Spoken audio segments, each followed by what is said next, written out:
So this is episode 2. Okay.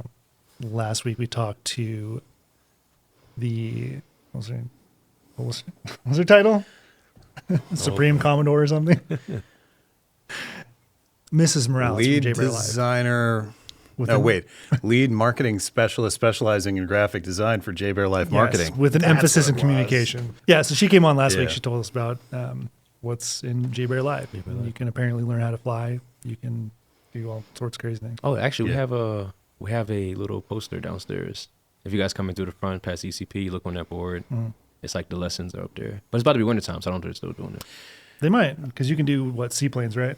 You can learn Yeah, those but they anytime. close out the Aero Club at some point That's what it is. for the Aero year, Club. and I don't know when. Next summer, Yeah, pilot time. next summer, definitely. All right, so, Do a podcast episode up in a plane. oh yeah. That would be dope. Sergeant Joseph, can you introduce yourself, who you are and what you do? I am Sergeant Joseph, Terrence, space C, period. I am HHD supply. Outstanding. How long you been here? I've been here since 2020, October.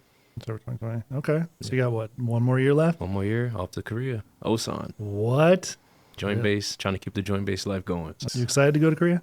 I am. I'm looking forward to it.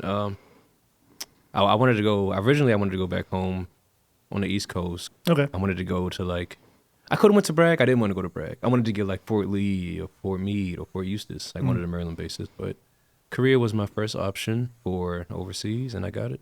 And I got Osan, which is what I hear is like the best base to be at over there. Never been there, but Yeah, me either. so we brought you in here because E3B was not last week before, right?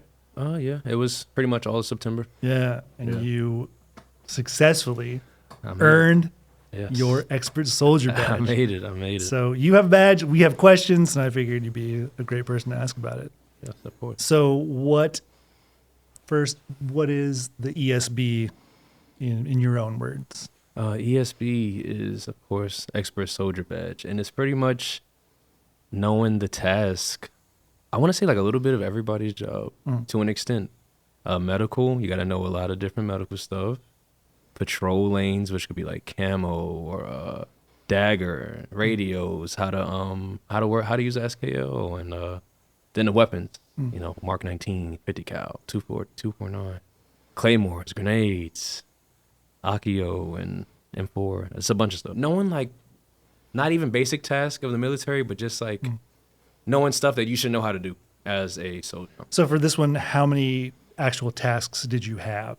There's 30 tasks. There's 10 lanes per. And then the last task is the ruck march. Okay. I'm sure that was fun. Yeah. It left a nice big scar on my back. Yeah. I had 3 minutes to spare. Oof. Yeah, I was running. I think we lost at least like, I want to say 10 to 30 people on that, which sucks. Because that's the last thing you Ouch. got to do. So it's like, if you can just push, Do if that you can push last- yourself, yeah. So the fallout on that stuff. So obviously like a lot of those tasks are not something that you do on a regular basis. No, not at all. So let's start with this question. Did you want to do this or was it something you were highly encouraged to do? Highly encouraged for sure. Okay. Highly encouraged for sure. Yeah. My brain is fried for me. I'm still trying to get it back. I got to go back out to the land, of course, and pick up some more of my brain. So you decided that you're going to do this. What, like day one of training, is it just like they have like the lane set up, right? And you just kind of show up when you can and Yeah. work through. Day one of training. So it'll be, so like I said, we started with like roughly 1,200, 1,300 people. So we're all split up into different groups. It'll be like 17, 3G, HHD. I want to say it was about 4 big groups, and everybody would get a different lane. So one group would head out to the land, of course. One group would get the weapons. One group would get medical. One group would get patrol. And that's how it would start. And then within those groups, there'll be like a certain amount of people in each little group at the different lanes, and they'll start here. Like it's 10 lanes per, so it'll be a group of people here, and we'll rotate around.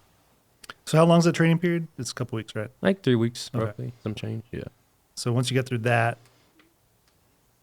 before, I guess, let's call it like the night before actual testing starts, did you feel like you were actually prepared for this thing?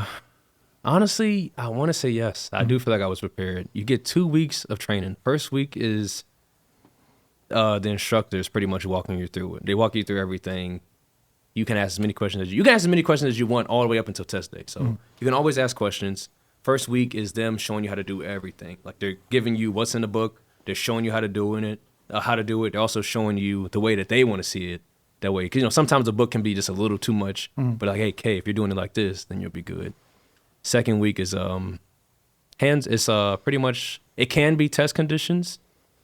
So it's like you can test conditions, or you can like test with coaching. Like, hey, make sure you do this. Oh, you're forgetting something. Blah blah blah. And then third week is all or nothing. So Game time. Yeah, game time. Yeah. So day one is PT test and land nav, right? Day one of actual testing. Yeah. Okay, cool. PT testing. So PT test, you felt relatively comfortable, yeah? Yeah, it was super easy. You could take your time. Just to run. You get 18 minutes to do a 2 mile, but and then for EIB, it was I think 32 minutes for a 4 mile.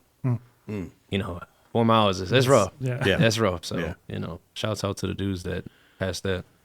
But So going into land nav, because it's day and night land nav, right? day and night, yes. Okay.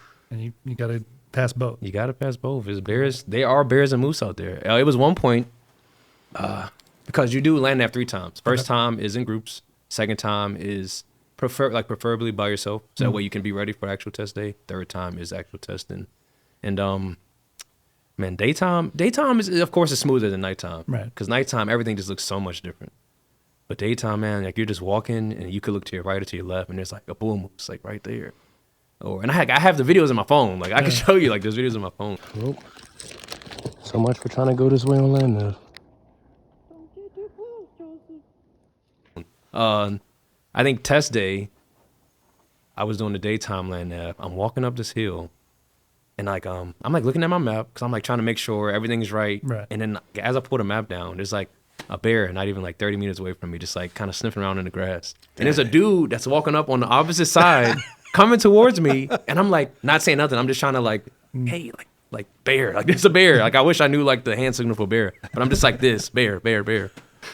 And he stops, and then the bear just like kind of like looks up, runs into the woods. Thank God. Yeah. Because the point I needed was down there, and I was like, I got to get to this point. So that land nav course is out, like it's out in the woods, like you're out there, right? For the most part, so there are some points that are like on the road. There's some points that are kind of into the woods, and there's some points that's like deep. Yeah. Like you got to go deep. So is there like a lot of time where like the only thing you can hear is yourself walking, or like is there always? For the most part, because there's people that's getting it done 4 points in an hour. There's some points that's getting it. Some people that's getting it earlier than that. Then there's like some people who are just kind of struggling, or just taking their time, not even struggling. They're just like walking, taking their time. Because 4 hours is a long time, and the points, like I want to say they're like roughly like a click away from each other. Like the furthest points will be like a click, but then you have like some in between. But it's really just like mapping out like your route, and then you're like, okay, I can hit this, come down this hill. But then I have to shoot across this. Now, do I want to take the road all the way around, or do I want to dead reckon through the woods? So it's a lot. But there's definitely times where you're walking and you stop, you do your look, listen, hear, smell, and it sounds just like this. Nothing. There's nothing. All you hear is your heartbeat because you're getting scared. I got lost. I'm not making it back home. Man. Yep. But honestly, that was the thing I was worried about the most. Like, I thought land nav would be what would take me out. So I'm like calling XO, like, letting everybody know, hey, I'll be back at work tomorrow. Like, don't worry about it. Like, whatever we have to do, I'll be there. And I passed, and I was like, dang. So from that point on, did it feel a little bit smoother, or was there any other events that you were worried about?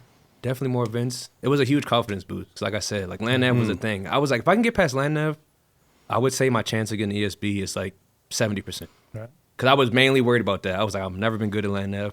I know how to do land nav. Like anybody can plot the points and like shoot azimuth. But it's like when you're actually on the road, like if you don't know where you're at on the map, you'll be lost, man. Yeah. You'll be lost in the sauce. So other events I was worried about, I want to say CPR was one of them. Mark 19 was definitely one of them. 249, 240. Like, haven't touched like any of the big weapons in a long time. So once you get your hands on them, does it like all come back to you, or does it feel brand new again? It doesn't all come back. Well, I'm different. Everybody's different. Like you could have been messing with those 240s, 249s back in like 2016, and then you touch it. Now you're like, oh yeah, I remember this now. Yeah. For me, it's like, dang, okay. It was like brand new to me, almost all over again. But you get more than enough practice, and you can stay after it's time for you to go. Saturdays we come out there too. We're going from like 7 to like 1, and you can stay until like 3 if you want to Yeah. keep going. So, like it was like it's really good training. I will say that. Like even if Right. you don't pass, like you really do learn a lot of stuff. A lot of stuff. Like I want to say like probably my favorite event was messing with probably the handheld radio. 'Cause I feel like that's something you need to know. Like yeah. All right. So let's see. That takes you through, 3 days of lanes, and then last day is just that ruck march, right? I mean, honestly, it's not hard. Ruck march isn't hard. I want to say it's like all mental. Like if you tell yourself you're tired and you're gonna start moving like you're tired, now you're like falling behind. Your stride is just shortening up. You're not moving as fast as you thought you were. So what time did you guys start? Like 05, right? It's pretty early, but I got some good sleep the night before. I didn't stay up, straight to sleep. Probably a good idea. Yeah, definitely. Yeah, definitely. That was great, man. It was kind of nice to just be with like a bunch of people. Being here in division, like it's not too many green suiters here. Right. So just to be like back in that Yeah, environment. it's kind of like backwards, man. Yeah, pretty much. Like it's just nice to be around all that camaraderie and like you seeing like your friends from other units that you didn't even know were in ESB until it was time Right. for the ruck. Nice. You're like, Yeah. oh, I didn't even know you were like doing this. Like, yeah, like, oh my god. So that, like, let's call it the last maybe mile, half mile, maybe.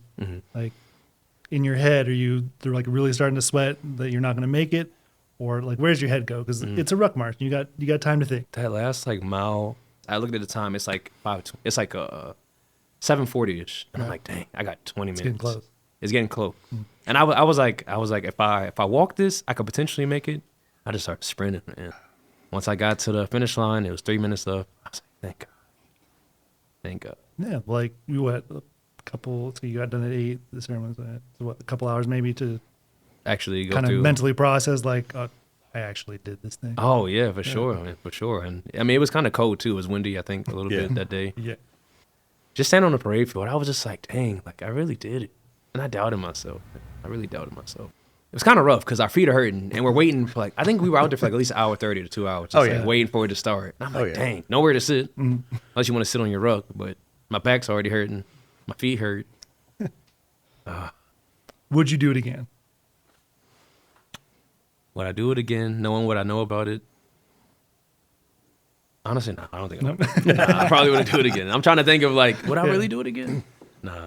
But I am looking forward to being able to teach. I'm looking forward to that. I want people to just be knowledgeable. Everybody doesn't pass, but like I said, it is great training. You learn a lot of stuff.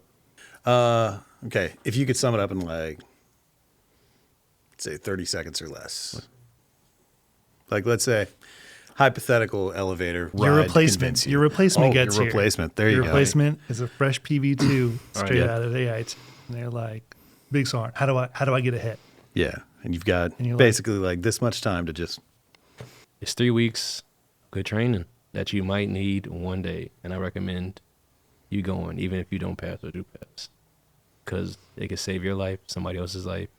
It can get your team out of a bad situation, or can get y'all to a good situation. It's definitely Pretty good that's a pitch. pretty good pitch. Yeah. Yeah. Wow. You learn a lot. One last question. You're from the East Coast, right? Yeah. So the cold isn't like completely foreign to you, but Like there's no cold like Alaska cold. Maybe like Antarctica. Maybe, but I've never been there. I don't think I'll ever go there. Just like with Alaska, like whoever thinks they would come to Alaska till they're actually out here, You're just thinking it's penguins and polar bears everywhere. And it's really like a whole city and civilization. There's a whole bunch of stuff out here. So this is definitely the base of opportunity. I would say that. say that again. The base of opportunity. I would say that. Well, let's thank our guest, Sergeant Joseph. Thanks for stopping by. Don't forget to hit like, share, subscribe. Follow. There shouldn't be a serial comment. Don't forget to hit. Don't forget to like, share, subscribe, follow, etc. If you have any questions, comments, concerns, ideas, or otherwise, feel free to send them. This has been the 11th Hour.